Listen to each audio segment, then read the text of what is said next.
If you look at a soil, some of these components can have a dark colour to it, but if you look at a soil, it's sort of like the blacky, browny, dark stuff. It's sort of like everything that was once living and is now kind of decomposed and part of I won't say it's not living anymore because it's kind of teeming with life, but yeah, it's like plants or animals that have died, animal manure, all the things that were once living that break down the soil. So these are the organic components of the soil.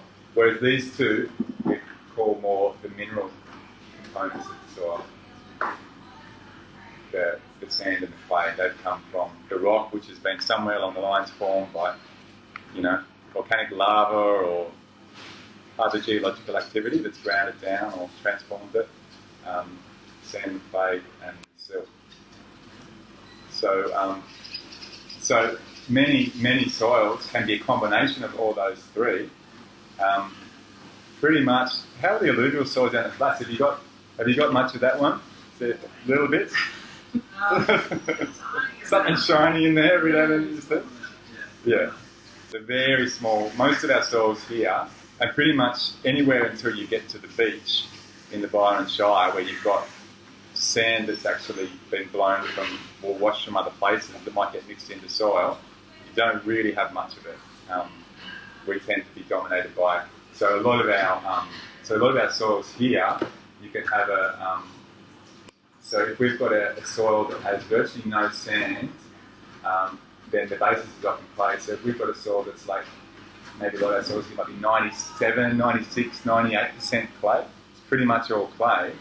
And then the darker and richer it is, as it's developing down the flats there, where green manure crops are being rotated, the beautiful compost is being added, and all those life forces keep building the silt component. You might be a soil that's like 97% clay, no sand, and just a tiny little bit of silt. That's kind of where we sit on that spectrum. And a lot of soils in this part of the world, a lot of the east coast of Australia actually sits in that section. And then potentially when you start to get lower down, closer towards the beach and the coast and the flats, we start to move into soils that might have more of this sand and silt that's been deposited from other parts of the landscape that starts to accumulate down. So, whereas if you go down to Brunswick Heads and you're like down at the beach and you're having a swim, I shouldn't say this sort of stuff, should I? In terms of illicit activities, but let's say you were. Well, that's okay, great. Okay, so I can inspire you. So when you're down the beach next time, observe this if you haven't before. So when you're walking back from the beach and you've got that beautiful white clear sand, and then you start to rise up into the dunes and you start to see the first bit of vegetation, it starts to get a little bit more silt in it. So we've got, so it runs, when you ride on the beach, you're on this full sand, and then you might start to get a little bit of silt coming in, and then when you get behind the dunes and even down into some swampy areas that have built up silt for a long time, you might start to get, even up to 10 to 20% silt, and still mostly sand, and a bit of clay might be in that equation too, because the clay is actually washed down from other parts of the catchment and deposited down. So when you're lower in the catchment, you start to get a bit more of a mix of these things, whereas where we are, most of our area up in the hills, that's quite a small catchment. Until we get down to the flats in the market garden, we're mostly just dominated by clay and however much organic matter we happen to have in the soil. So soils can start to look like this, where we tend to call what we've got here a very clayey soil with a bit of silt and maybe a little bit of sand that's come down. You might have a sand soil, and then you can move into like a, so this would be like a, I'm going to work my head through this one. So that's a silty, this is moving towards a, where does loam sit on this? Loam's kind of sitting in this like this, yeah? You kind of got, so loam on this diagram is sort of like a healthy structural mix of those. Actually, does anyone have a definition for loam? I actually can't say I can recall one off my head. Have you got a definition for loam? I would sort of define it as like the soil structure that is highly desired for agriculture. Yeah, great. Yeah. Basically. You want loam, yeah. Like that's the ideal soil particularly for animal production and for most food production. Yeah. It's a balance of all three, isn't it? Like 33% of all three or something like that. Yeah, but generally a bit of it, somewhere in that zone. It's not always like Not necessarily exactly. Like it may, so you can then have what we call a clay loam, which is a bit more, which is probably more what we've got down the flats, a bit of a clay loam. most of it was clay. Yeah. So we've got like a clay loam there. Northwest And then here's the clay loam. So that's very good. We've got our clay loam. Our clay loam. So we might have, if we've got a really lovely alluvial soil and a beautiful riverbank where there's lots of deposition going on, we might have a silty loam, which would be pretty awesome to work with as well. Lots of organic matter. And if we were, so the kind of stuff we get when we move from the coast, maybe on that coast that runs, and we start to get the darker soil, and maybe we get some more clay deposited from the upper part of the Cation come down, we move into what we might call a sandy loam. So we can get these different mixtures of these materials, and we tend to find that a beautiful balance of those makes not just a great texture in the soil, but often provides structure and nutrition and a whole bunch of other, biological and chemical properties of the soil that bring really awesome opportunities for life. So the other analogies that looked at. So that's like a sponge. This is like a sieve that the water just moves through, and this is like a saucer, which you guys can see on the flats a lot, even after a small amount of rain, how the water holds. It really takes a while to permeate through, and if you don't have the opportunity to wash off, it tends to sit and slowly absorb into the soil. Whereas if we're down that pure Brun sands, we tend to find that both water and even the organic matter itself, the silt tends to just move straight through a soil, and it's very easily lost from that soil. So there can be a lot of challenges starting with sand. There's challenges starting with clay too, but they're different challenges. Do you guys remember at the beginning when Bun said there's lots of amazing wormholes in soil? This is one of them. So we might come back out and start opening up another discussion about what else is in soil. Yes. So we've got components of sand, silt, and clay. Like, what else is soil made of? Biology. Yeah, cool. Yep. Yeah. So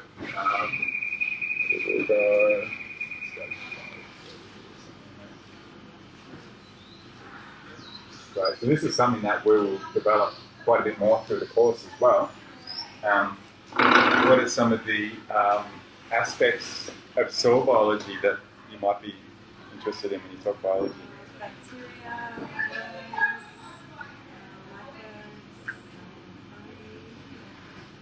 The living components of the soil. Living. living, Yeah, that's probably a good way to broadly say it. The living components of the soil. So you're saying things like bacteria, fungi. What were the other things you're saying? worms, Worms are one of the larger, the more obvious bits of biology. microbes, Yeah. protozoa. Another one that not a lot of people consider is roots of plants. It's a big part of that, and it's a big part of what drives a lot of that as well, is the plant roots. So that's something we'll develop a lot more as we go, and I won't go into relationships yet, we'll leave it at that. So, anyone else want to add anything more to biology in terms of that aspect of the soil?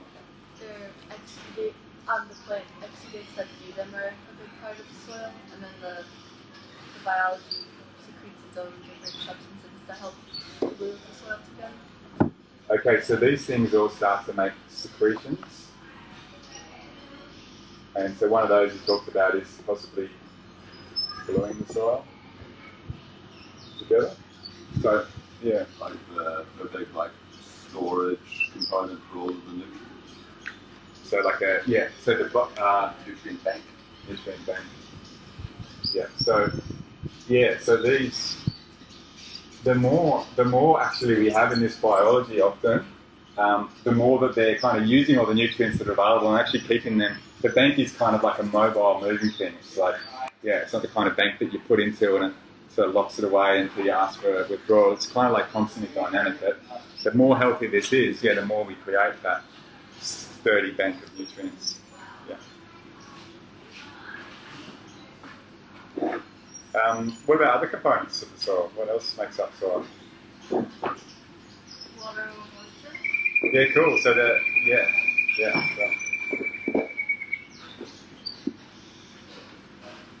So so some people, that's really good to start looking for that, because some people stay with the idea of soil that in a way this is like the mineral part of the soil, perhaps, and it's sort of like that's only part of the soil. There's also that's sort of like a structure, but then like what's in the spaces is also really important, and a really important part of what goes in that space is water. If we don't have space for water, then it can't get into the soil, or it can't get out of the soil, or it can't move within the soil. What else might we want space for beyond this? Air. Yeah. So it tends to be in the space that the water and air are kind of, if we actually look at the bulk of the soil, might actually make up a very large part of the bulk of that soil. You've got a little. Yeah, I was going to do it out next. your little. I was going to do that next, but I like what that air isn't just oxygen, but it's nitrogen and ammonia in it. It's all the gases.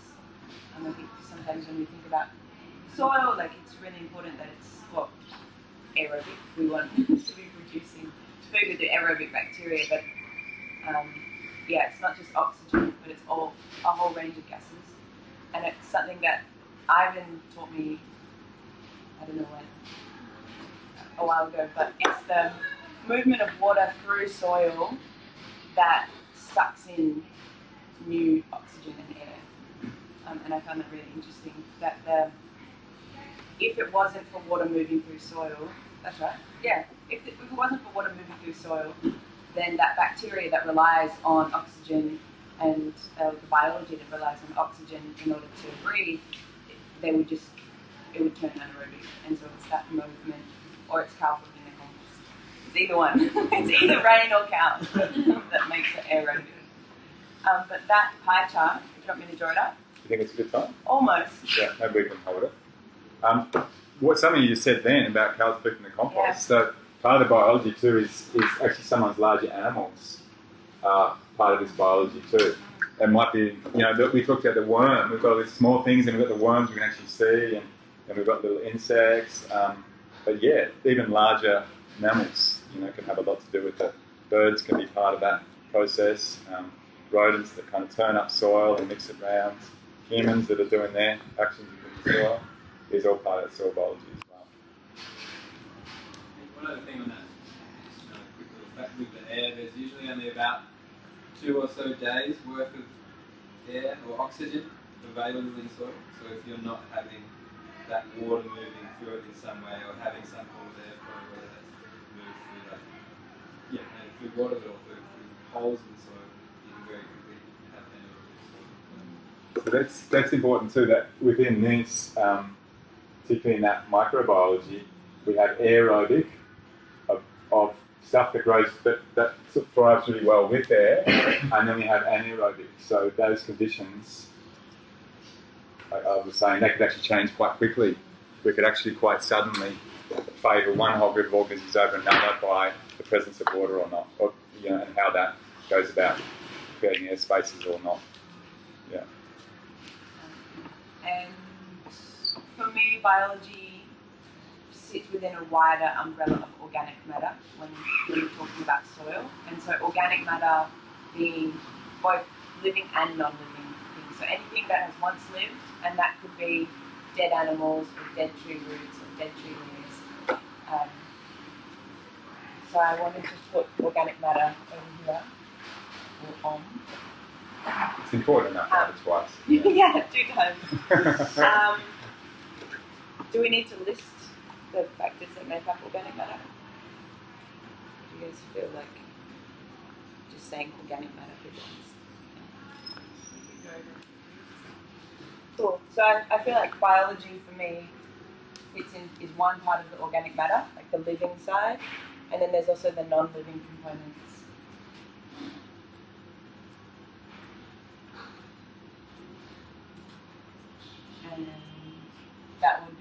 like decomposing material or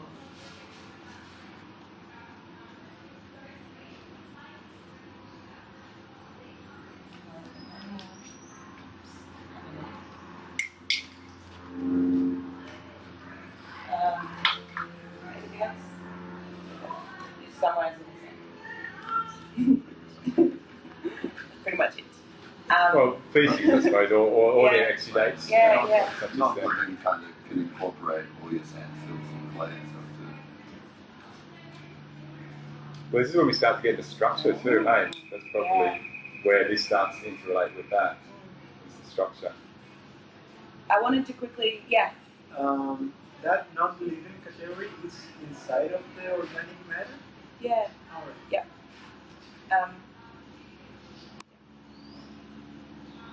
There is a pie chart that looks at proportion of soil for these four things: the mineral component, the organic matter, the water, and the air. And if I draw it up in terms of proportion, that's even smaller. Depends, maybe, if you're regenerative agriculture. But if you're looking at if that's soil, how much, if you have these four components, how much of soil or a part of soil or healthy soil do you think would be air, water, organic matter, and minerals? Organic matter is the smallest. Yep. Often, Yeah. yeah, that's right, yeah. I'm going to say roughly 5% because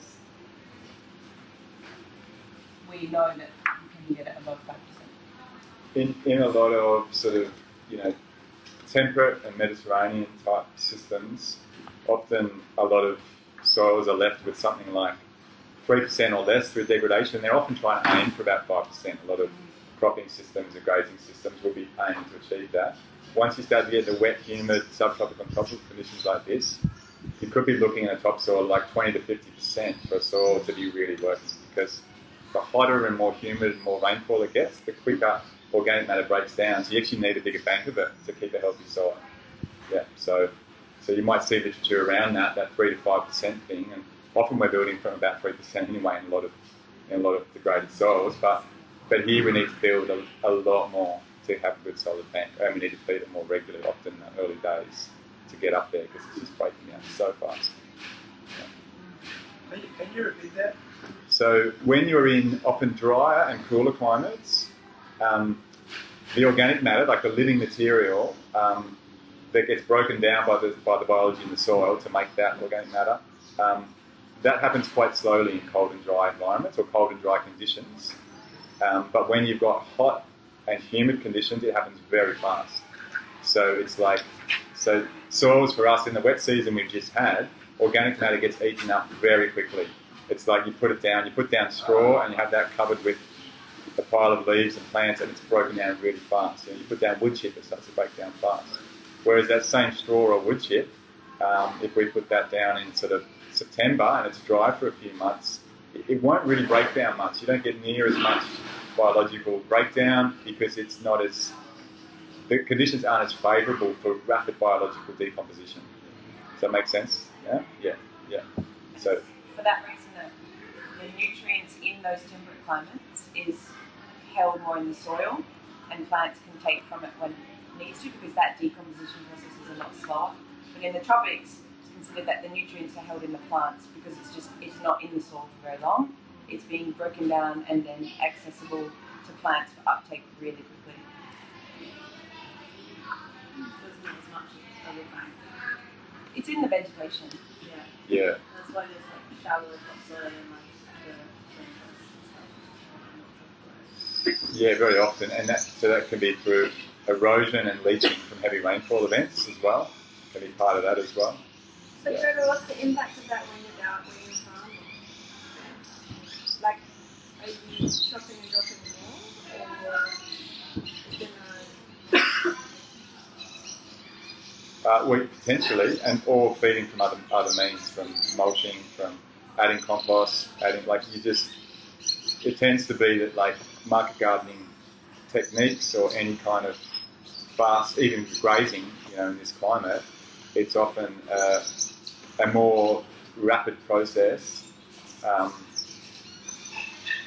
and is actually often quite a lot more fragile too because of that as well.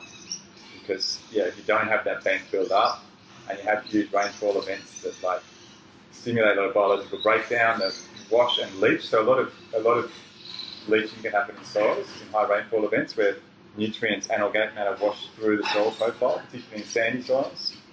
So it just means,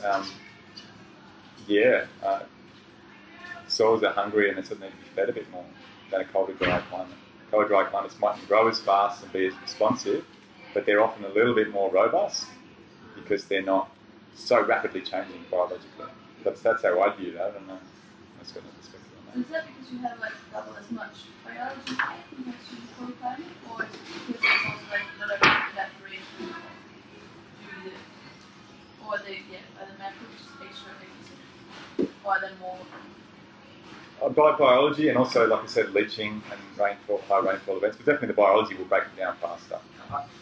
When things are in a higher temperature with microbes, they operate faster. Yeah, they'll reproduce faster. And as long as they've got moisture present, then that high temperature will speed it all You up. might have still have a similar number of microbes, but when it's cold, it's slower. So say if you had like really good like water conditions and everything in the desert, like the microbe activity would be like really, really good? Or is that like Adding water to the desert speeds it all up. That's the big limiting factor there, is the presence of water. So if you've got organic matter and you can keep it moist by some means, it will definitely speed up that process for them. Back to you, Charlotte. Anyone got any other? We know that people know. That's why we're doing this as a group activity, because we know that people know these answers. We want to draw on that knowledge in the class, or we presume that people know these answers. So if you know, yell it out. What? If you know the answer to this pie chart, The wedges. to the wedges, is what percentage of soil is air, water, organic matter, and minerals? Yep, yeah. So, Around it. process. So minerals, so that's sort of like the stuff we talked about. Obviously organic matter's in that as well, but that's the sand, the clay, and in some ways like where that comes from, we talk parent material for a good time. So parent material is the source of those minerals. So Does everyone understand what we mean when we say parent material or parent rock? yeah, so parent. So let's say, for instance, on the hill, on the food forest here, we had a little bit of volcanic material. Yeah, and there's definitely up in the top where islands opened up for the spuds and stuff there, where they redder soil. That's actually the parent material. That is actually from the origin from basalt, which is a volcanic lava flow from like 60 million years ago, something like that. So we can have parent material, which is essentially rock. So it could come from what we call volcanic origin. It could also come from what we call sedimentary origin. So sediment means that, so some of the material we've got down the valley, as opposed to the hill here, which is sort of grown from its own rock, it hasn't really washed from somewhere else. Sedimentary material, which we've got a bit more of a mix of down the valley in the market garden, some of those minerals have come from other parent material further upstream. So there's that tiny little fraction of sand that might have come from a different rock type somewhere higher up in the catchment than this exact hill here. And perhaps have a bit more organic matter that's come down over the years too, that's settled in from leaves breaking down and rotting and logs rotting, and it's sort of collapsing down the landscape. So we can have, a parent material can be sedimentary, and another one that can be what we call metamorphic. So metamorphic means changed, and often by heat. In our landscape, metamorphic rocks have been changed by the heat of that volcanic activity 60 million years ago. We might have had, so a lot of the underlying rock here, really heavy, kind of whitish, kind of sticky clay, was actually formed by sedimentary materials in shallow ocean estuaries, like 60 million years ago. And that was sort of all forming and settling into making rock. Some of it's like 200 million years ago, it's very old. And then as the volcanic activity happened, some of that lifted up and was from heat from under the ground, started to sort of bake that material. And in some situations, lava flowing from above on top also baked that material in a different way. So the heat actually has changed some of our rock to be metamorphic, so it's been changed by the heat. Some of the changes that might also happen might be earthquake activity or other things in other parts of the world that might create change in rock, where you start with one form of rock, but then some sort of geological event metamorphoses it and changes it to something else. So that parent material we have that makes up those minerals determines a lot about the characteristics of the soil, which is a detail we won't go into now, but we can unfold more as we go. I didn't understand the relation between caloric material and the minerals. Minerals inside the parent material. Yeah, the minerals have come from that parent material let's look at it simply as a slab of rock, and as it starts to break down by hot and cold, and maybe even like tree roots and biological activity starting to break it down, it comes into smaller pieces, which might be the sand or the clay that it breaks down into. Then the minerals within that, and the kind of the particular proportion of minerals, the different types of minerals that you either have or don't have in that soil, will be determined a lot by the kind of rock that has made it up. So if we usually when we start with a volcanic rock, it's usually quite young and fresh, and it has a lot of minerals in it. And over time, a sedimentary rock might be formed by the breaking down of this volcanic rock over hundreds of millions of years. Lots of minerals are lost along the way. So if the rock that you're building from is like sandstone or shale or something that's formed from very old sediments, it's usually much lower in minerals to start with than a fresh young volcanic rock, which is one of the reasons why often when we're working in the land here, we're putting crushed volcanic rock back out in the soil, because we don't have a lot of those minerals there, and we're going back to that original rock and we're crushing it up and we're redistributing those minerals back in the soil. So it's one of the basic determining factors of the fertility of a land, really, is the sort of rock that it comes from. Yeah. Think of it as the history. Is I guess soils always tell a story. Wherever you are in the world, they tell the story of the land and the landscape, and whether that's like a lot of water movement or erosion or volcanoes or human activity. Like, it's all there, held in the soil. And so where the parent rock and the parent material fits into that is that the mineral basis generally, or what's available and what's not available, is generally determined by how that landscape and topography has changed and evolved over millions and millions of years. Yeah, it's a long story. Yeah. It's a big story, isn't it? And I think it's so beautiful. Yeah. So, other thoughts on the bits of the pie now? We've got minerals and organic matter making up about half of the soil.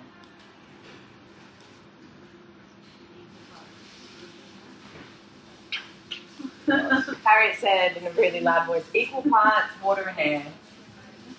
So about 25%, and this obviously is not every soil it's going to change, wherever you are in the world. But as a general rule, these are the sort of proportions of what makes us a healthy soil. Yeah, and as soon as you start compacting and squashing the soil over and over, like driving on a road, we start to push out the opportunities for those two, and we start to lessen the opportunities for life, because they're fundamental parts of that soil.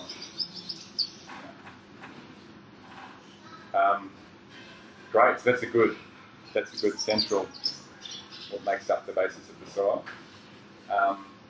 We've touched a bit on biology, we've looked a little bit at the parent material, the kind of rock that makes up the soil.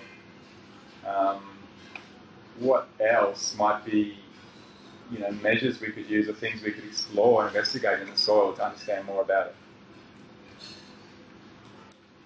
it? Chemistry. Oh, all right.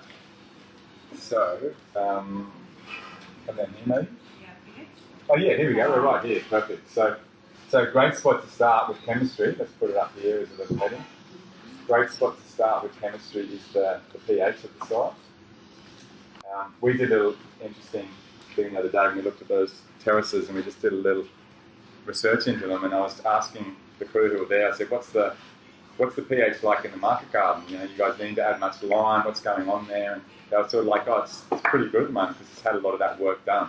It's been built up, and you're saying there's a pH of 6.5, is that what we're... 6.9. Okay, yeah. And so, and we thought, oh, well, this stuff's been dug up from a bit deeper down under the soil. Like, it's not that nice topsoil. It's been dug out of the drains and lifted up, and there's some of the topsoils in there. But so we took about 10 or 20 samples and mixed them up, and I think we got 4.8, pH of 4.8 on that subsoil. Yeah. So pH is a scale from a logarithmic scale. It's called from 1 to 14. Logarithmic means that it's... No, let's not go there. It's extending, multiplying. So it's not just a linear scale. But basically, what this chart, when we have a look at this more, can show us is that at a pH of 7, about here, which is around neutral, somewhere in that period of 6 to 7 is where we tend to get the best balance of the soil nutrients that we have. So we tend to say from 1 is extreme acid, and number 14 is extreme basic or alkaline, and in the middle we've got neutral. So we tend to find that really healthy, active biological parts of the soil, really good compost, purified water tends to be somewhere around that 7 situation. And then what we tend to find, what we found in that soil that we just looked at, the subsoil there, we had about 4.8. It's where we are, to sort of try and understand what happens with acid alkaline soils, where in our part of the world, on the east coast of Australia, where we generally get quite high rainfall events periodically, when we degrade the soil, when we lose a lot of the biology of the soil, we tend to find it tends to move towards a more acidic soil. And that's based on the kind of parent material we generally have and heavy rainfall conditions that do a lot of leaching. So we had that pH of 4.8. In some parts of the world, you might naturally have a parent material like limestone or something that's been formed in the ocean that might be much more like a pH of sort of 8.5 to 9 and more on the alkaline scale. We tend to find that our part of the world, the majority of soils tend to be, as they degrade, they get more and more acid. And one of the reasons for that is that a lot of the alkaline minerals get stripped from the soil because we lose our biology that kind of is that bank of a lot of those minerals and the chemical components. And we tend to find a lot of the alkaline components, things like calcium and sodium and various alkaline components of the soil tend to be quite easily leached from the soil, and they'll like run through the soil or wash off the topsoil with the organic matter, and we lose them. Yeah. In terms of improving the pH in the soil, like would you say adding components to it that have a higher pH would do the same job as just over time building healthy soil using the compost and like. But is that something we'll go into a bit later, do you think, in terms of remediation? You want to maybe we could address that a little bit now? Yeah. I mean, the holistic way of moving towards, in my eyes, is, which is our third idea, is really through biology. That holistically moves towards there. But in order to get there, we sometimes have to make short-term decisions like adding lime to the soil or adding ash. Ash is another really good. Ash is quite alkaline. So if we've got lots of wood ash around, that can do a really good job at moving an acid soil towards a more alkaline soil.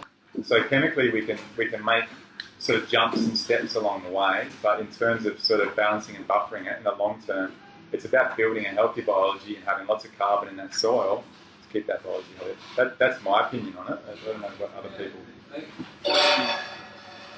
in a system where you're constantly removing things, like production focus, a lot of that stuff that you're taking away is never making it back to the soil unless, even when you're composting things, like, it's not going back in. Yeah. Whereas in a natural ecosystem, it would be, and that is where you don't get as much acidifying. So when you're constantly taking soils, you tend to go back in that direction. And soils are naturally acidifying as well, especially once you've removed trees and animals are the greatest landscapes to acidify because a lot of rain tends to be acidic. So it is a natural process to go down that line.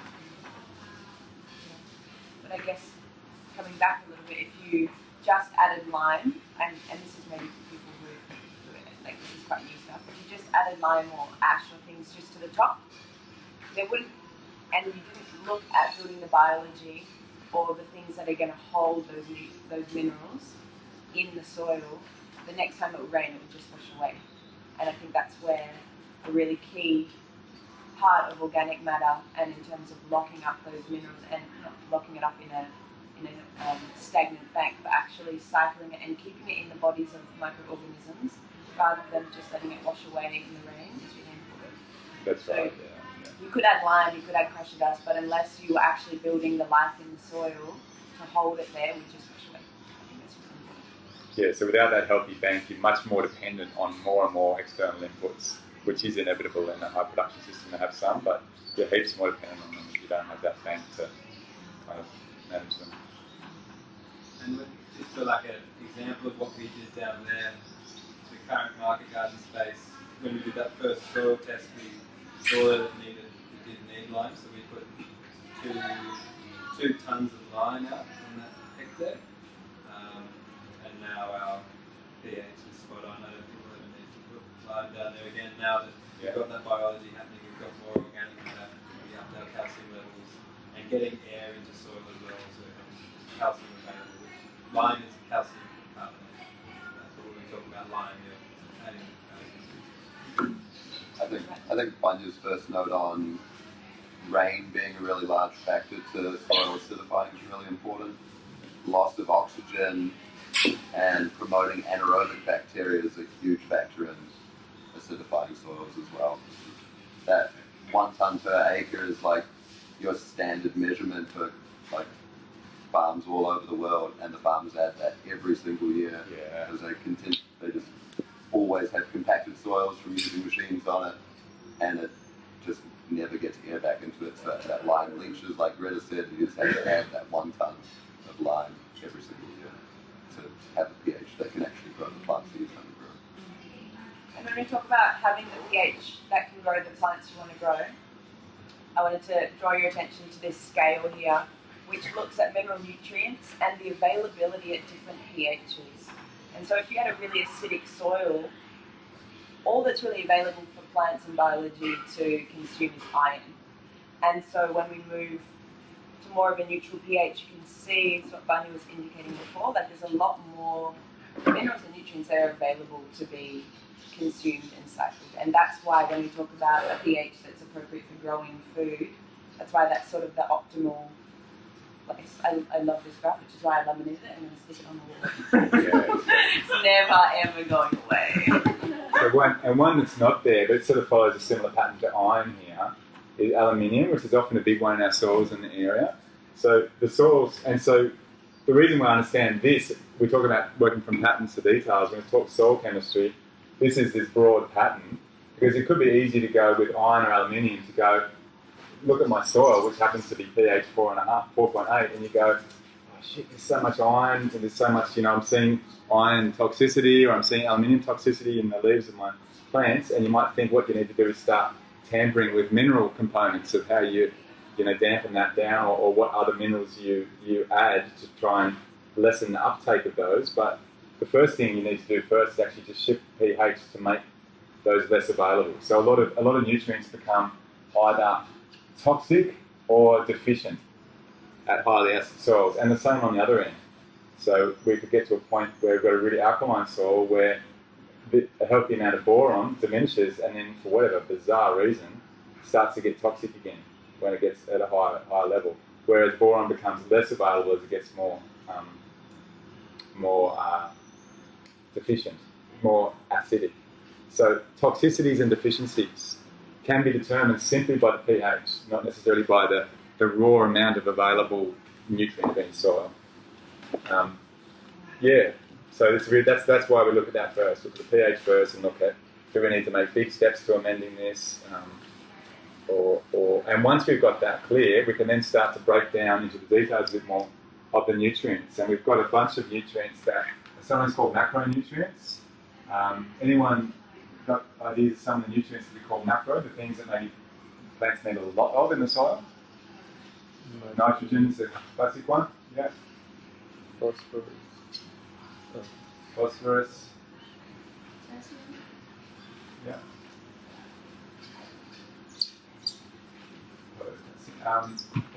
So those are often seen as the big three. Often you pick up a bag of fertiliser, it'll have a ratio of them. It might be like, 6 to 4 to 3, or there'll be some ratio that a lot of bags of fertiliser will look at.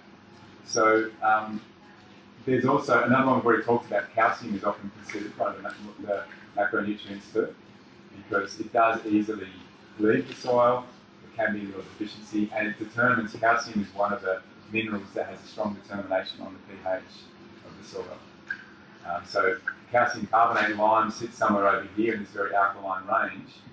So we can keep adding calcium to the soil, we can reverse this trend of acidification. It's one of the ways we can move towards that.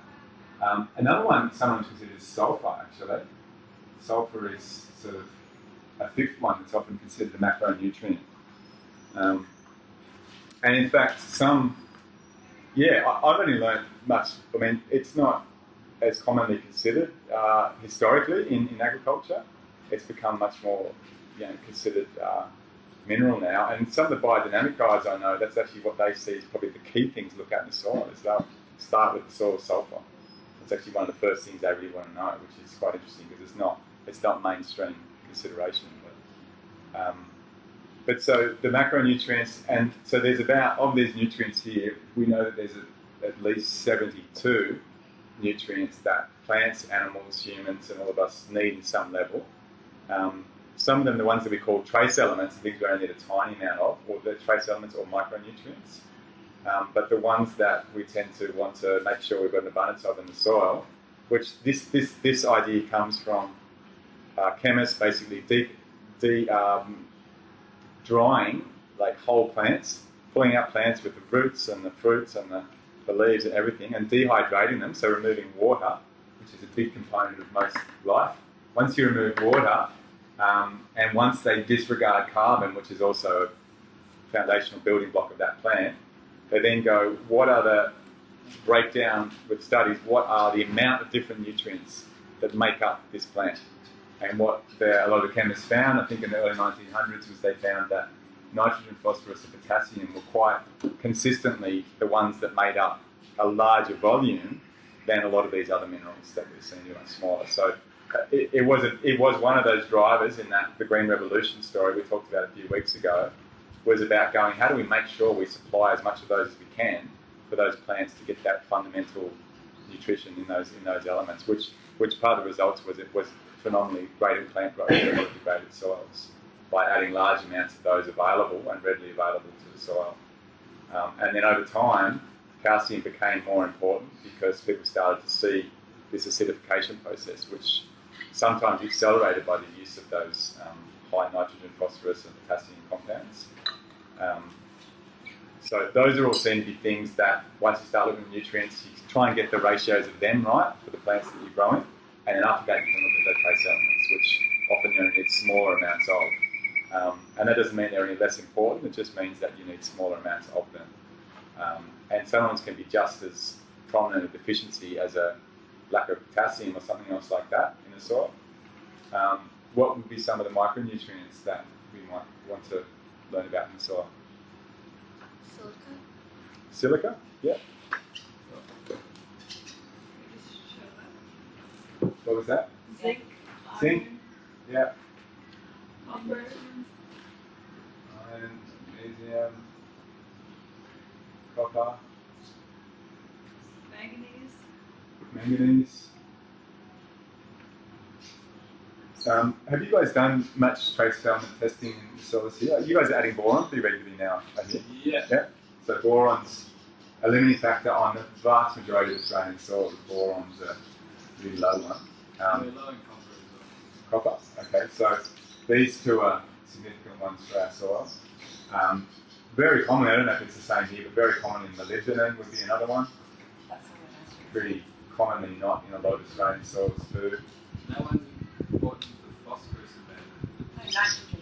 Nitrogen Okay, so this is when it starts to get really interesting and complex, and certainly as an 18, 19-year-old was way beyond my realms of interest, even though I was sort of in classes to look at this stuff.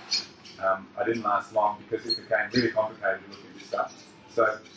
So just by adding necessarily more nitrogen to the soil doesn't necessarily mean you're making it more available, unless you have a ratio of other nutrients that allow its availability to come to fruition. So another example of that is like copper and zinc. So help me out if anyone's got a better way to describe this, because I find this really complicated to go into, but essentially like copper and zinc are absorbed. If you've got a huge amount of copper in the soil, it can actually saturate the ability of plants and other organisms to take zinc out of the soil. It's like, for want of a better word, organisms might have receptors to be able to engage with this stuff, and copper and zinc have kind of got the same code, if you will. And it's like if you saturate it with copper, you're going to end up with lots of copper, and if there's not much zinc in the soil, it's going to be really hard to get a hold of that because you've got too much copper. So often an excess of one results in a deficiency of the other. It can happen. So we have these interesting relationships, and to make the web more challenging, to not go into the details, but then your copper is not going to just be affected by zinc, but other minerals as well. And then that zinc will be affected by other minerals that don't necessarily affect copper. So it becomes this very complicated web. And I get lost really easily in that web, and I get overwhelmed and depressed sometimes. I find it's quite a, Cell membranes have transmitters on them, and each of these micronutrients or macronutrients fit like a key, and then get transported across. So they'll be like zinc and copper will be for the same transporter, the same as calcium and magnesium is another one. Yeah, and that's the same right. in plants as it is in the body. Yeah. So this is one of the things we talked about before. If through poor soil management, we're actually having to add calcium all the time to soil and saturating calcium, we're not building this bank that's sort of managing it and storing it, we can sometimes have a great effect on the magnesium in the soil. Those two have an intricate relationship. So it's this, the wonderful learning for it with me is it's like the more we add something to a soil, we have these ripple effects that we sort of need to understand. And to me, I think a big part of the regenerative work that most regenerative farmers are doing is trying to look at what have I got here? Mostly we've got a problem to start with. We've got a degraded soil often to start with. What's the issues that we've got here? How can I strategically work with those? It's not necessarily going to be an overnight fix to it, but how can we sort of speed up that rebuilding to this healthy soil that we're after? And then how can I create ecological and management systems to prevent the need to actually have to be doing as much of this juggling, because this juggling becomes a problem. You don't realise when you add that what it does to this and how it affects that. That's my take on it, is that we're using some of these tools, we're using a lot of the tools we've got to understand a lot of these things to rebuild a healthy ecology. And for me personally, my goal in my regenerative work is to try and then help the biology to take over some of the work that I'd otherwise be doing, and to keep monitoring that situation, keep using the tools we've got to monitor and feedback to see how I can change the way that I need to manage that soil. But I would say a lot of the regenerative goal is to allow the ecological processes to start to do more of that work for us than doing so much tinkering with it in a way. But our tinkering is going to help us to get there. That tinkering is a really good step to get us there quickly. I think one thing with that, I don't want to get too far off topic, but in terms of like what, if you can see that there's a problem in your soil where it's like boron or different micronutrients or trace elements, like you can go down the route of like, I'm going to put out exactly this much copper and make it highly soluble or like highly available to plants. So as soon as you put it out, plants can take it up. It means you need to keep reapplying it. Whereas like the boron that we use is a really long, slow release. So it's building up that boron in the soil. It's not available to plants straight away, but it means that we won't have to reapply it for quite a few years. It's the same thing as crusher does. Yeah. Like crushed rock that we put out, like we might not get the immediate results that we want in terms of mineral availability, but in the long run it's going to be easy for us to keep reapplying it. And yeah, it's a less refined product for us. There's less work in manufacturing it. Similar to like eating a complex starch or carbohydrate, and your body kind of tends to digest it slowly and steadily. Whereas if you're relying on all these simple refined sugars, you go through these sort of peaks and troughs, and you need another sugar hit again, and and that's what I'm saying there too about the availability and stuff. And again, this is far from being my expertise of terrain, but we start to look at then things like we call the CEC, the cation exchange capacity of the soil. So essentially, this is determining how good the soil is at sort of holding that bank of nutrients. It's kind of a measure of this, how well a soil holds that bank of nutrients and how available that becomes to plants and other organisms in the system. Does anyone else have another way of describing the cation exchange capacity? This includes iron and bone. Does everyone know what a cation is? Good starting point. Do you want to? Yeah, maybe. It has a great capacity to exchange, I know that. Yeah, so a cation. A cation is something that has a positive. So when we break it down, it's getting quite like sciencey. But if you want to write like for nitrogen or for calcium as an ion, like on its own, is Ca2+. So that means it has a positive charge. And so that's a cation, whereas an anion would have a negative charge. So sodium is negative, right? Yeah. Na negative. No, it's a Or is it positive? So then oh yeah, it is. chlorine is negative. And so maybe that's an example. Like sodium Na binds with a negative, and so we're talking like really at chemistry at a molecular level. So if this is too much for you, forget about it, don't worry. Ask someone later to explain it really easily. Pardon? Like magnets, yeah. So you have a positive charged magnet and a negative charged magnet, and they stick together, and that's what we call salt, NaCl. But, so the cation is the positive part of that equation. And the negative is An anion. I'm not going to write that. But, so the cation exchange capacity is the extent or the measure of your soil's ability to hold those positive ions in the soil. And Does that make sense to people? Cool. But it'll only hold the positives with negatives. So Yeah. then it's essentially how many negatives you have. it's kind of how negative charge Yeah. the soil solids are, the really. lions. That's why we're always happy in nature. Yeah. Sorry. And so clay has a really, it's quite a strong negative, or no, silt is even stronger, but clay is negatively charged. And so the more clay you have in your soil, the greater the ability it is to hold those positive ions. And then if your soil can hold those ions, when the rain comes, it doesn't leach it out and wash it away, or it's harder to do so.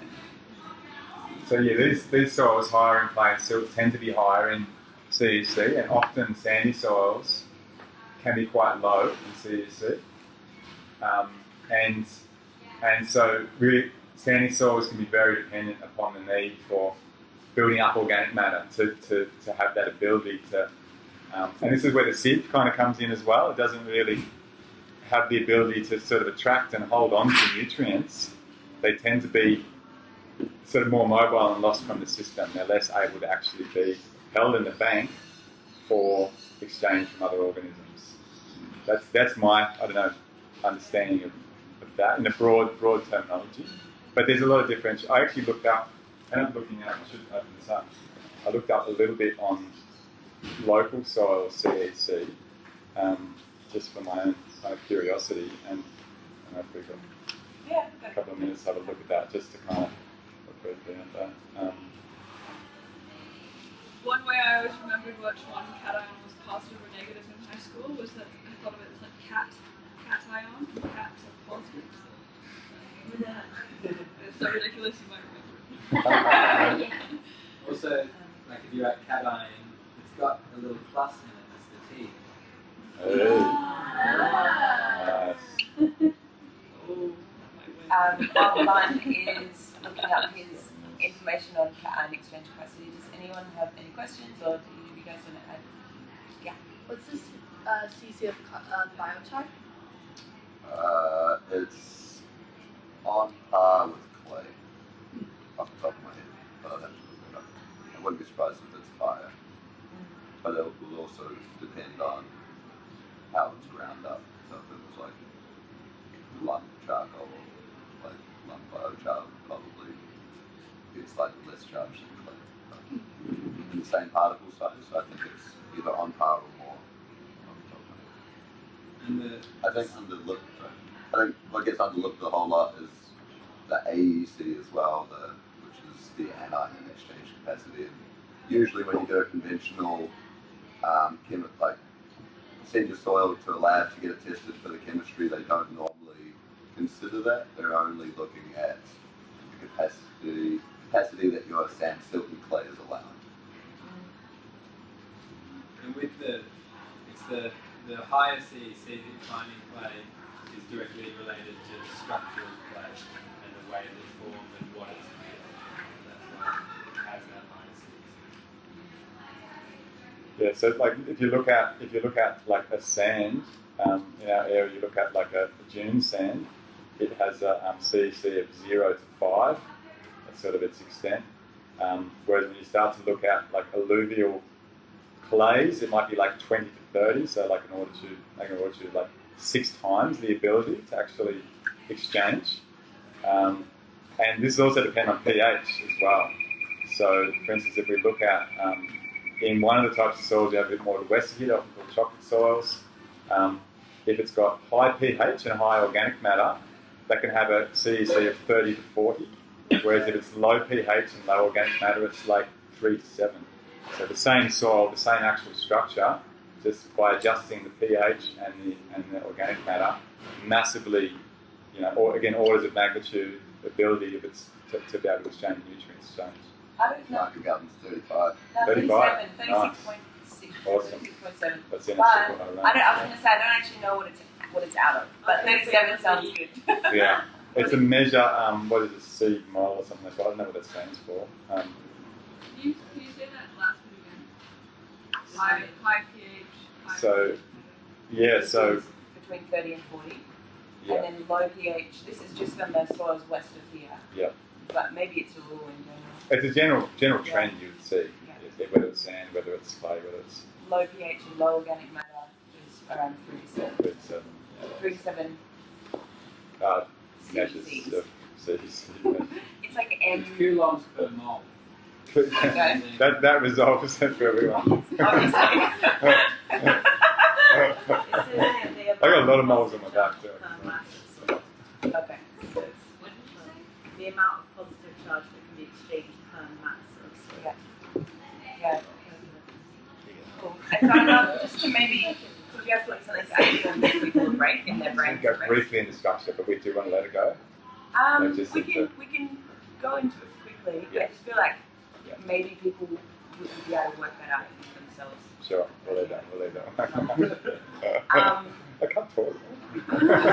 I just think talking about the exchange capacity is really important because you can have minerals in your soil.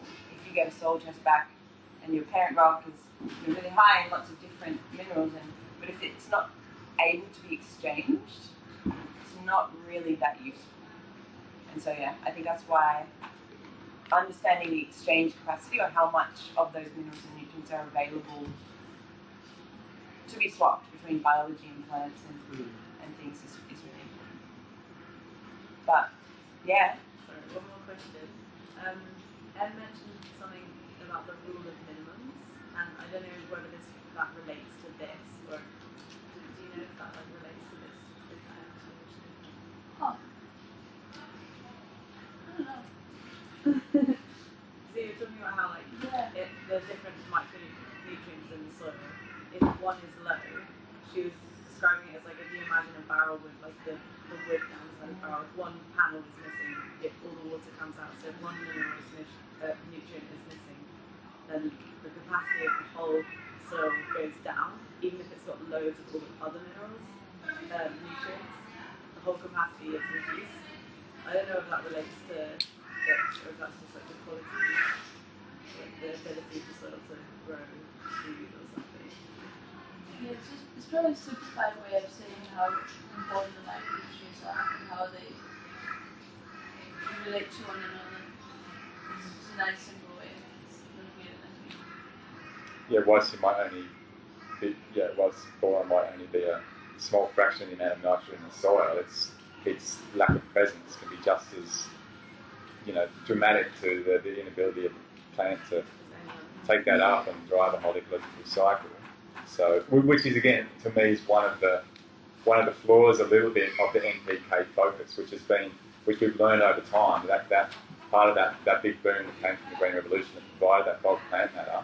We can talk more about as we go how that's been done at the expense of understanding of those micronutrients, which in many cases it was done. It's quite simplified, but how those problems can roll on over time.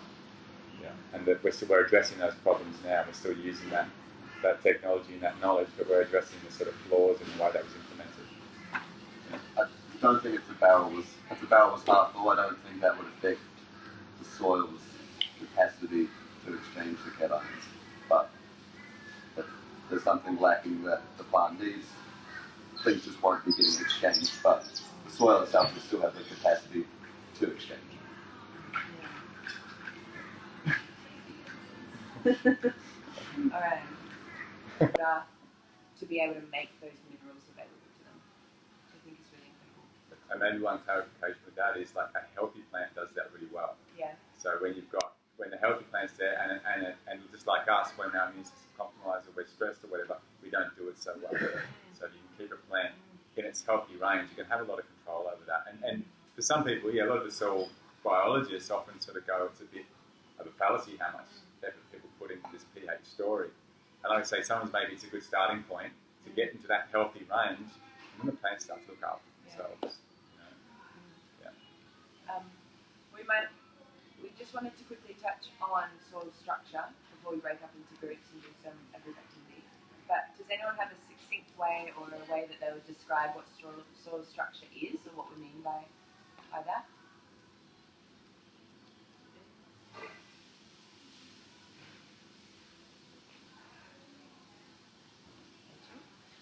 Something to do with aggregates. Yeah.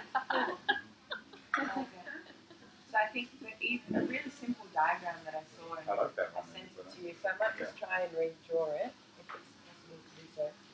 We talked about like particles before, and so in soil we have lots of different particles. And then as particles join together, they become, or I guess this would become, if this was all joined together, an aggregate. And so in soil we have like, you might see like a clump of soil, a clump of dirt, and that's an aggregate of soil particles. And the soil structure is what we refer to when you have different aggregates, like it's the shape of the soil basically. Different aggregates clumped together and you have maybe air or water or biology passing through, and that splits up those aggregates. So it's not just a big clump of soil, but it's actually, how would you describe soil structure? Cal, do you have anything? Vermicompost. I think you're doing pretty good. Yeah. Okay. Do you have anything to add? Yeah, I think where you said like this is the texture or this sort of the raw components, the particles of the soil. It's really how they're arranged, and like your progressive mate, that happens on different scales. So we've got like the way a bunch of bits of sand and a few bits of silt and maybe a couple of bits of clay stick together becomes like an aggregate, and then the way aggregates start to interrelate to one another becomes like PEDs. Yeah. I'll put the word up, heads. Yeah, PEDs is sort of like a cluster of aggregates the way they're held together, and then the whole structure is almost like how the PEDs even fit together into the broader part of the soil. And I think this is a really good overview because it's a really good bridge to your process you're going to go through now. Yeah. Because we're going to start to look at these three things. Yeah. So we have the soil biology, the soil chemistry, and the soil structure. And they're all written, those three things are written on those pieces of paper over there. And what we would like you guys to do in groups, following this discussion and building on the knowledge that you already have from your time here and from your, all of the experience that you have collectively, is to look at how these three interact with each other, interrelate with each other, how they impact each other, basically. And go and draw a map or a brainstorm or a picture or just a list of words or just a discussion talking about the way that these three aspects of soil or the three characteristics of soil are interrelated or how they relate to each other. So do you want to choose your groups? Do you want to number off again? How would you? couch numbers. Hey, Tommy! I love it. So what do we have? We have soil structure, soil biology, and soil chemistry. What we're doing is brainstorming, making a map. Feeling like we're doing equations. Okay, I feel like it'd be quite fun to do something visual, like yeah. Over time. Yeah. Yeah, whatever. Okay. So I heard her saying we're talking about like the relationship between the three and the balance. If anyone thought I'll be back. I just want to bring my next over.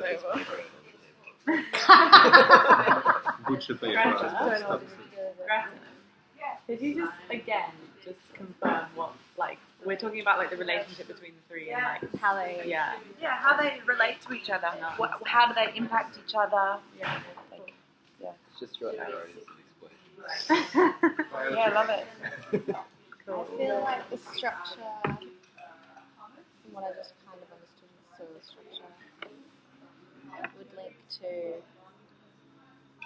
like, there'd obviously be different structures depending on the different, so like if it was sedimentary, or in the parent rock, in comparison to like organic natural rock. That's interesting. So depending on the parent rock or I'm just imagining a layers. Yeah. Like even like Yeah. So different soils will have different parent rocks that would be their original one. Some that come from sedimentary and then comes from metamorphosis and then just like Yep. And I guess that would have an impact on the soil structure. It's interesting. Yeah. Do you want some pens? yes, please. Here you go. Balloons. Ooh, ocean Such vibes. Oh, how pretty. So what I find interesting is how the structure, it's really related to biology. Because from my understanding, the better biology, the more goop there is in the soil, which helps the aggregates to stick together. Yeah. And then would that also relate to positive and negative? Yeah, I think so. Yeah. Because the acidity or the alkaline, depending on the pH system of the chemistry of the soil, will determine what biology is was living in the soil. Yeah, Yeah. which would then Should we write some of this structure? yeah. Maybe we write keywords. Keywords. What are the keywords in the middle? Maybe like yeah. So structure. Also, Like In soil biology, they also mentioned that the roots should be counted, and that's going to change the soil. yeah, Structure. yeah, totally. So roots, and then like because I from my understanding it was that, like the actual biology like secretes which clings to the bits of soil and actually helps it stick together. So like organisms, secretions, Secretions. sticking the lumps. Soil biology goes into soil Sweaty structure. organism. Roots, organisms, secretion. Yeah, so it's almost like it's on a large scale, but then also on like that micro scale as well. Yeah. Soil chemistry relates to soil biology. pH system. Could add organic matter. What can survive? Yeah. It's like the more organic matter would mean more aggregates. Like, rather than just saying individual particles, aggregates.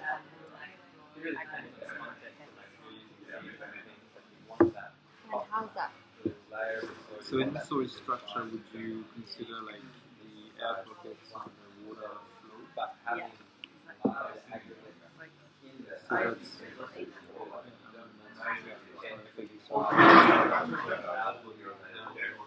So for me, the soil structure is like the arrangement of the particles and aggregates in the soil, including the porous space between the aggregates and stuff. So like more pores would mean there's more water flow.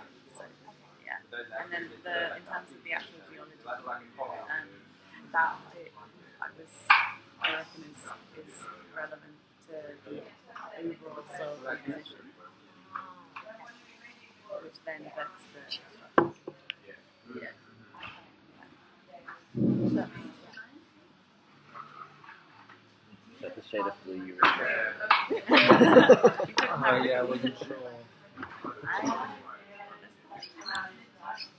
So as Ivan was saying, right, if there's no water flow in the soil for more than 2 days, then the soil becomes anaerobic. Yeah. So that would kill bacteria.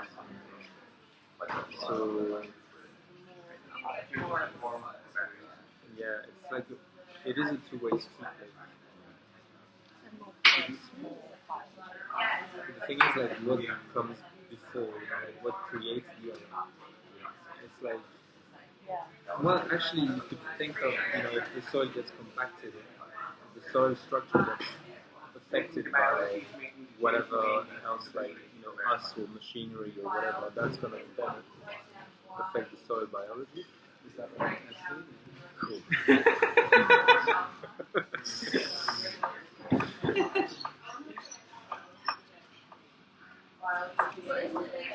No, my writing's bad.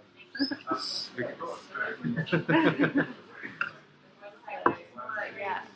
It's the same with soil biology and chemistry. What's living in the soil would change the chemistry of the soil. Yeah. So it's all really neat. I love this. We've got the double arrows. Yeah. So with this, we did double arrows for this one as well.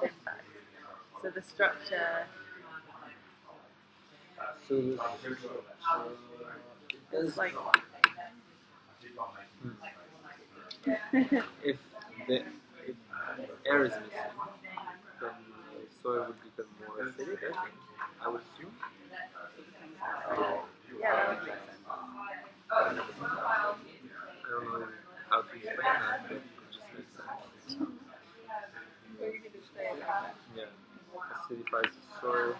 But when we talk about chemistry, we don't only talk about the pH level, we talk about Yeah, like what minerals are in there, what okay, yeah. Okay. That's one thing.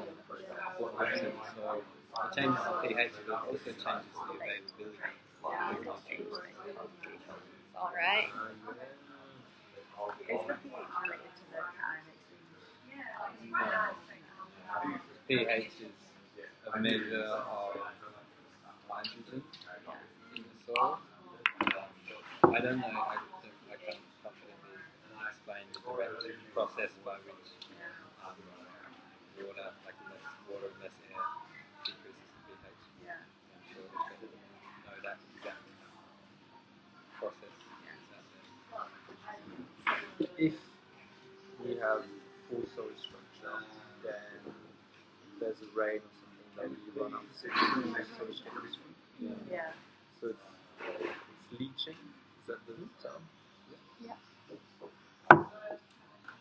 So we lose all those macro and micro.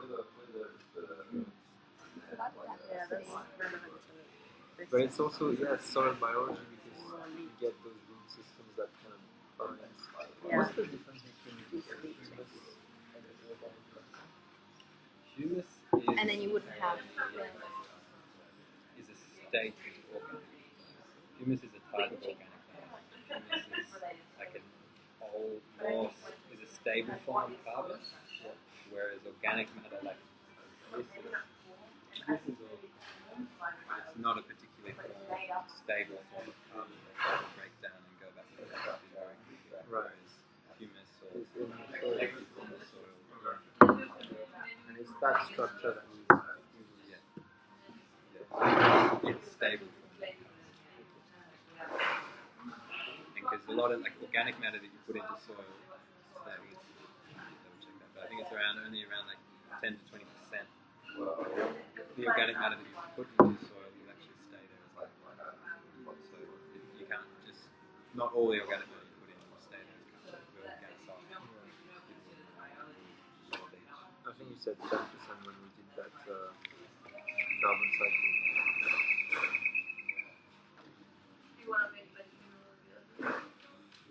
10% only remains in the soil.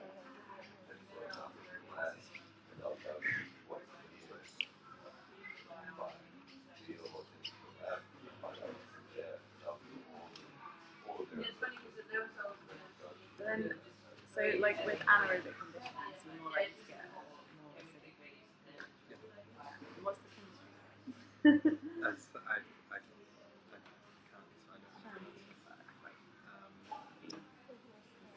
even in our cells, like if it's, there's not enough oxygen in our cells, we become more acidic. That's what Wim Hof is about.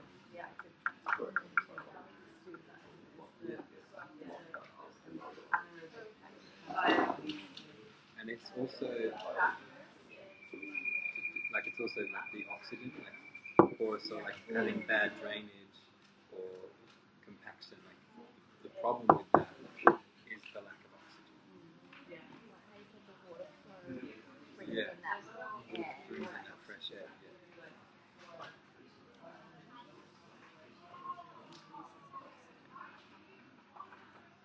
Yeah, exactly.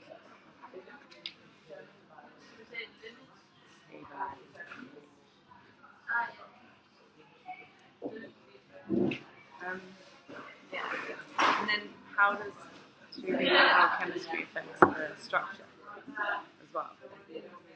Like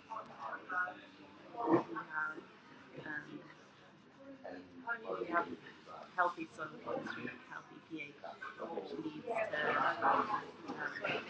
Stream. yeah, leads to like a healthy level of soil biology. So that, how do you think that would affect the structure? Directly. Chemistry directly affecting.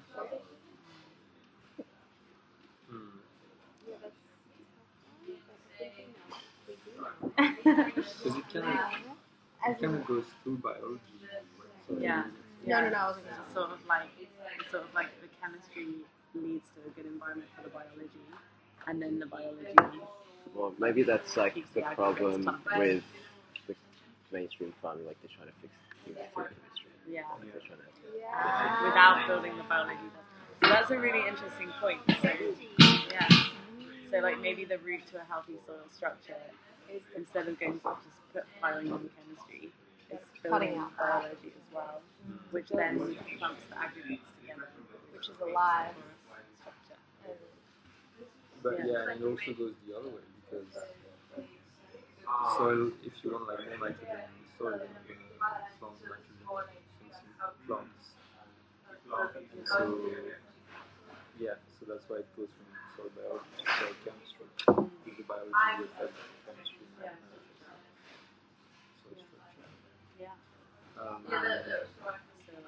Biology. But I mean, we are, those arrows represent that as well. I feel like it would be interesting also to think of this from like if we were going from a dry, dead soil in terms of a linear timeline, improving structure, chemistry, and biology. Like what comes first, and like as a that's also succession. Yeah, so succession as well. So if we were to do some kind of timeline, like was it 2040? That guy had that song. Planted stuff. Yeah, planted stuff and then changed it and the worms took over. You could add like the cat eye. Yeah.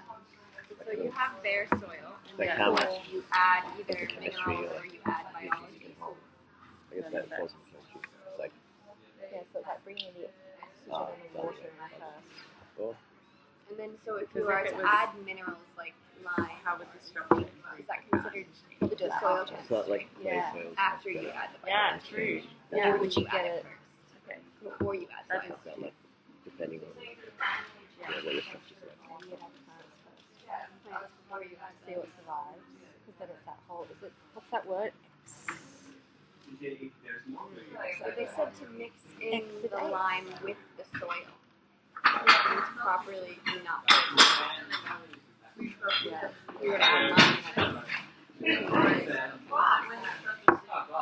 Yeah, he was thinking about he was thinking about putting things on top because if you put things on top, that's how things happen. So it's better than mixing in. Oh, it's better than Yeah.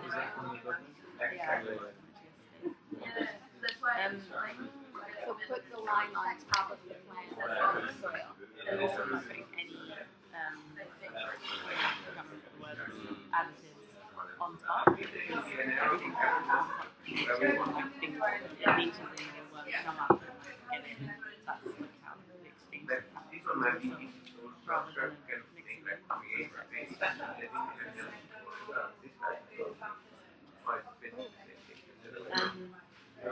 Yeah. Dead soil to happy soil. We try to linear. I feel like everything starts with the biology. Yeah. Succession we found that bacteria and fungi are the ones breaking up the ecosystem.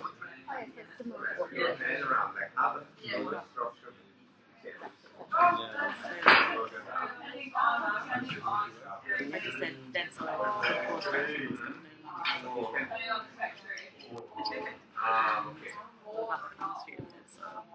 Or would it have any? Yeah, it would be full of minerals. Yeah, Just like it would be broken down.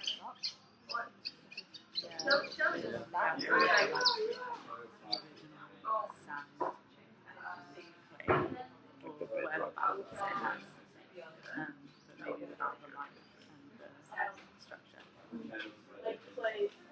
So you could say like dormant. Yeah. Dormant. Waiting to be amazing. Minerals. Yeah.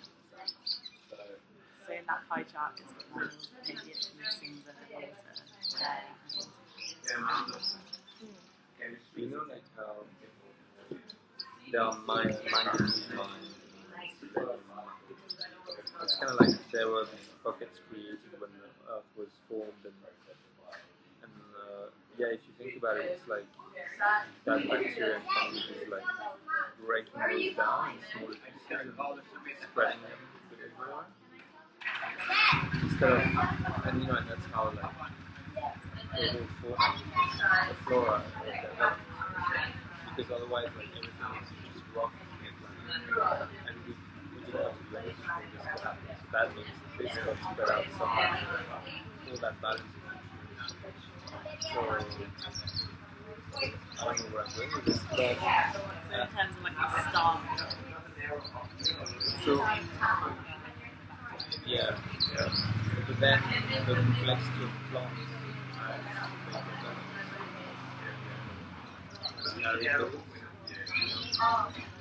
Forest expand, meadows expand.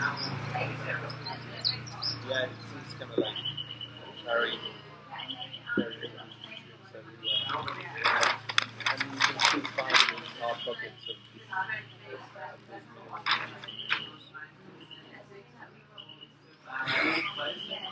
Really? Soil teacher?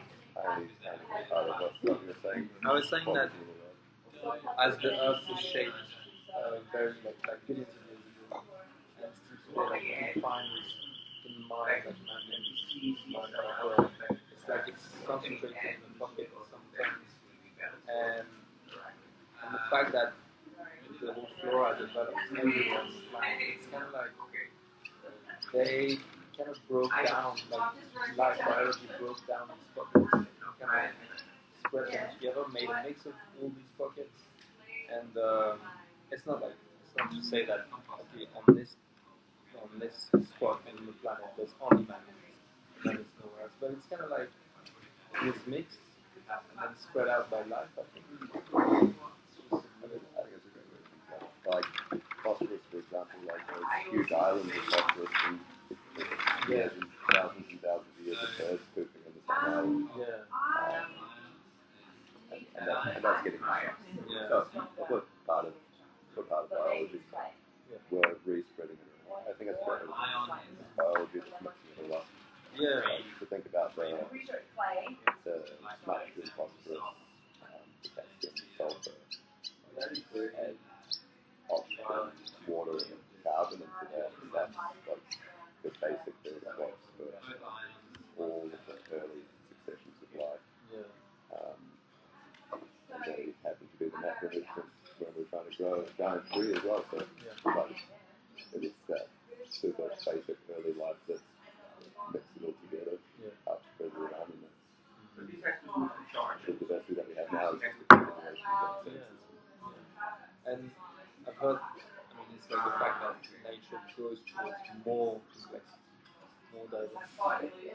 So it's kind of like, as in the future there'll be even more species of different ones, new ones. And that's all thanks to chaos, biology. But I don't even know where I'm trying to get at. What's the point? But I feel like what I'm getting from it is like it's just like at the beginning it's the biology that really transforms that basic material into a more like a soil that has all those components water, air and stuff.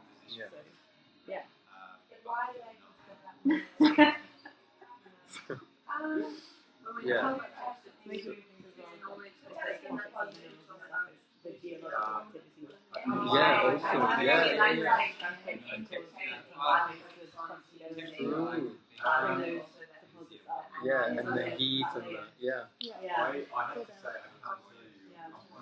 the volcanic spreads of that volcanic lava. That is creating new islands. Chelsea, you were the one who said that there's life in lava. And that makes you trip. Literally, lava, volcanoes are creating new islands where there's already life.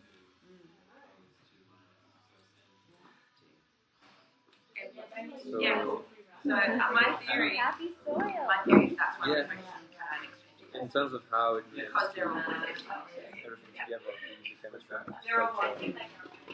that's why all of that's very hard to explain. I feel like what we sort of talked about light coming into the soil is what initially started the process of succession. And for me, it's like the light will come from the structure there. So when you've got this dead soil, like core structure, and minerals in there, but it's like it's kind of like what conditions maybe that's what Okay, so chemistry comes first then. I don't know. But yeah, there needs to be something. I know, I was going like the pH. Yeah. Because also like what you're talking about, like non-biological, Like the egg chicken. because they move from one, it's like one moves the other one, Yeah. like activated. Yeah. Yeah, like I guess the soil structure, if it's a poor soil structure, it'll probably have like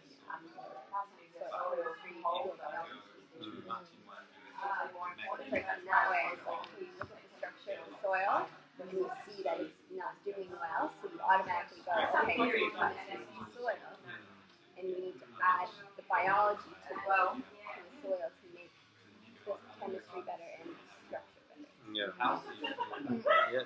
Yeah. Yeah. That's the miracle of life. That's crazy.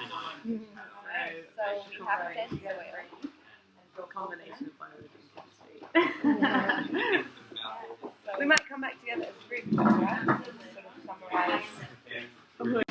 Well, it was really awesome to see you guys working on that process, and it feels like something that we were looking at going, oh wow, it'd be great to be able to design a class even with more time to that, because it feels like there was some really engaging conversations going on. But we were just thinking, with time shortages, that maybe from each group, was there something, a little short essence that you guys got around that? That was very much about relationships between those aspects of soil. It's sort of like, we've offered some information this morning to sort of go, like a lot of analysis does, you want to break down your components and start to look at parts, you know.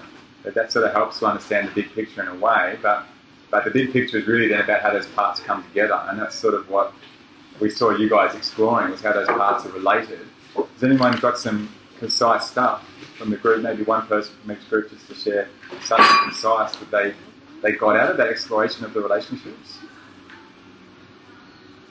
I think for me, like, we were just chatting about like how, like in very nice.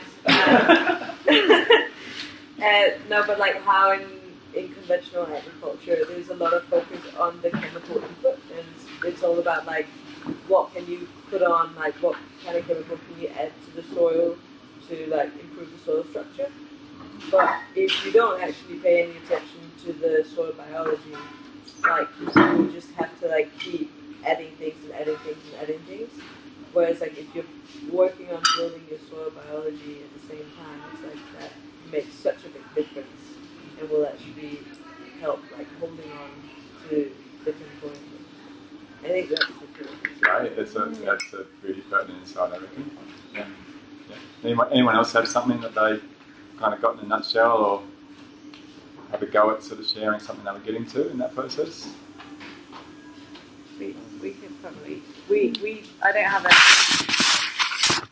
like final conclusion from what we talked about, but we talked a little bit. We tried to kind of think about the linear aspect of it in time, because it related a bit in our minds to succession, and how like in order to get that happy, healthy soil that might be in an advanced ecosystem, you'd have to like travel through time, and all of these aspects come into that. And we were thinking about, if you start with like dead soil, what comes first, like the biology, the chemistry, or the soil structure, and how like it relates to time. And we had a good discussion around it, but I can't like tell you exactly what we concluded. But we thought probably it begins on like a chemical level, and then the biology comes as a result of a good chemical input, and then like the structure comes after that. And so yeah, we just talked about it. Great question to ask. It's a really good exploration. Yeah, cool. Did the other group have something that they felt they wanted to offer, insight? Or a big question that comes up?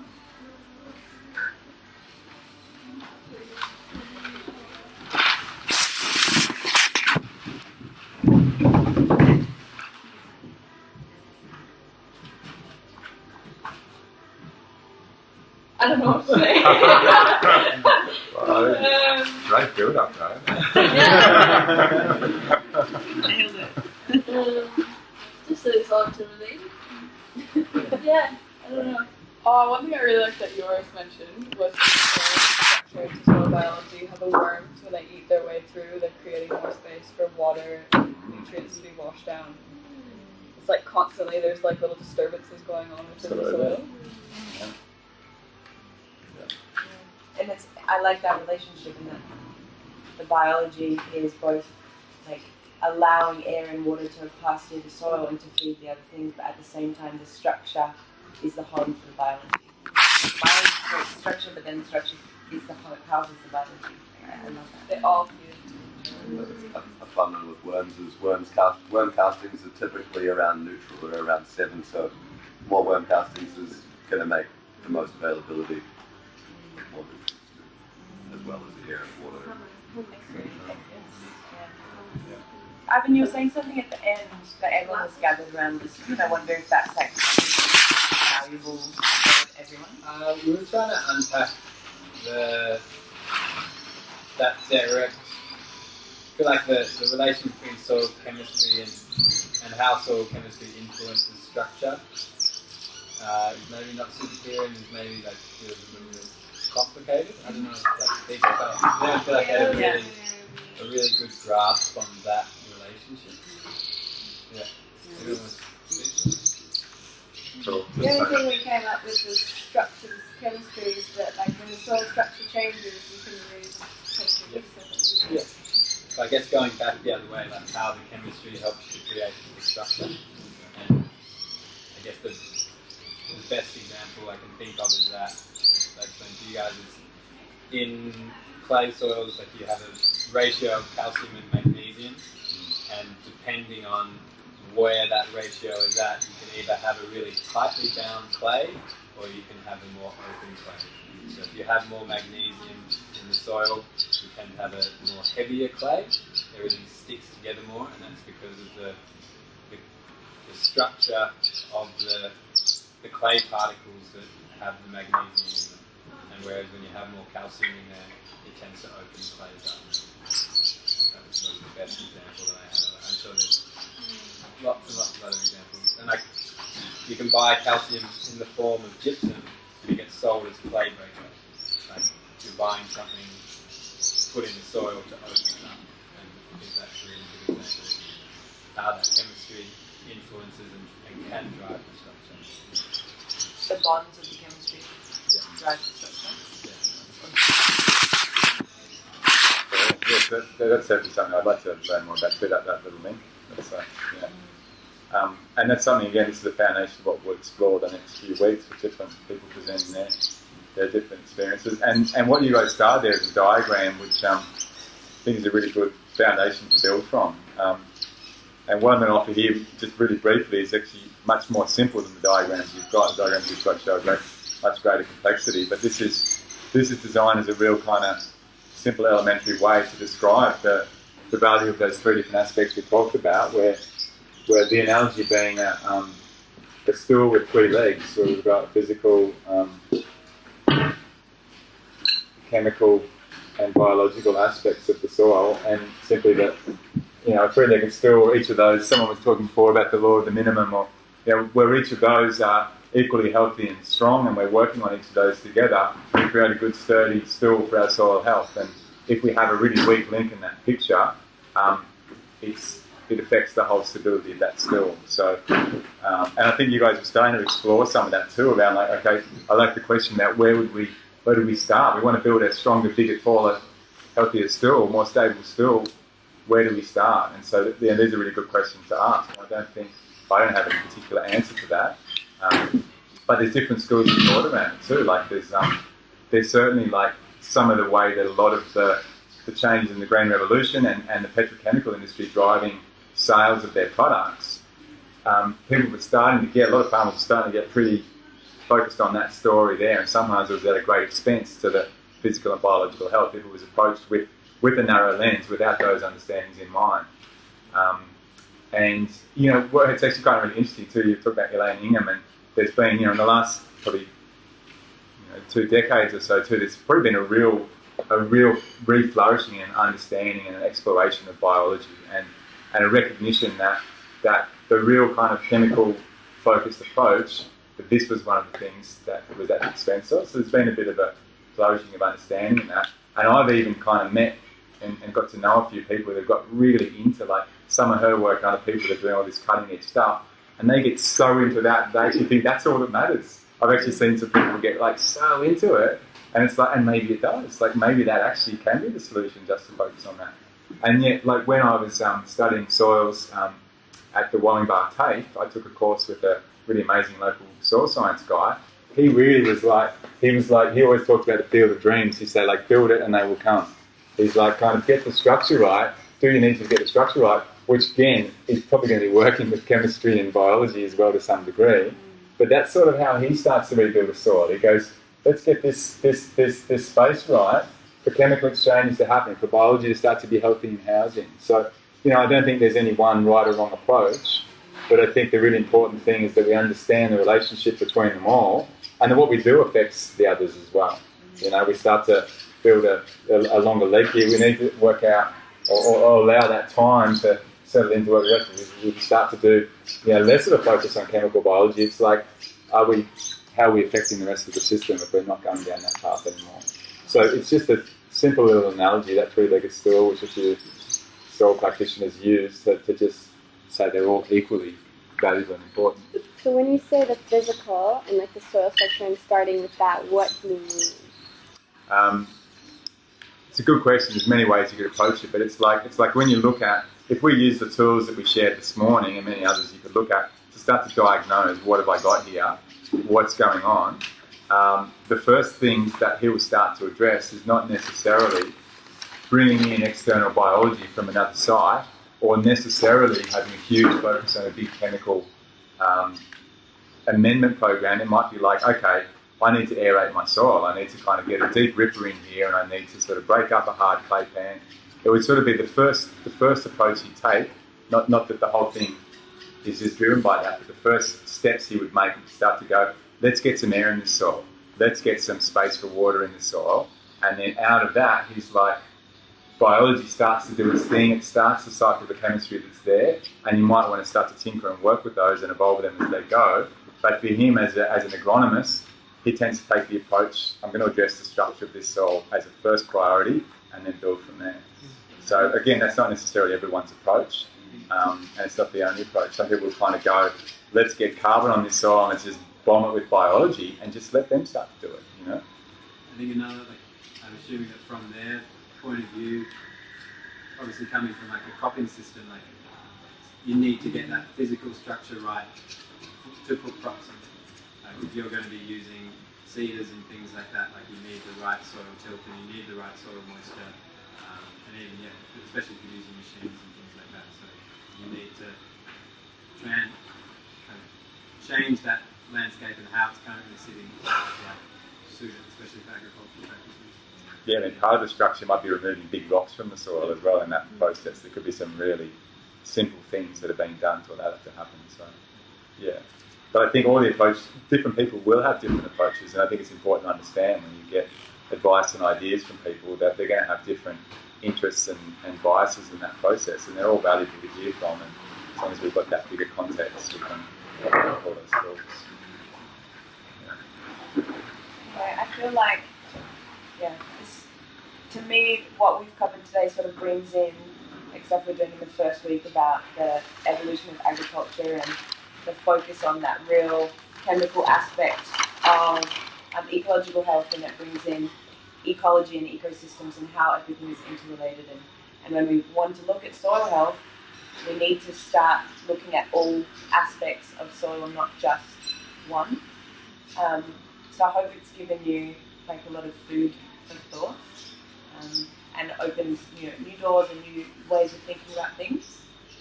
And next week we're going in depth into soil biology with Brian, which I'm really excited about. Biology with Brian. Soil biology with Brian. But yeah, thank you guys so much for paying attention and for teaching each other. I think that was the highlight for me of working. I was like, fine, we've got to go back, but I don't think we can stop everyone talking because the discussion was just flowing and everyone was thinking. And even people who I thought like, oh, this person's going to own this activity, they were like, I was like, yes. So yeah, thank you guys. And as always, like we really appreciate feedback and things that we do differently in this class. Thank you.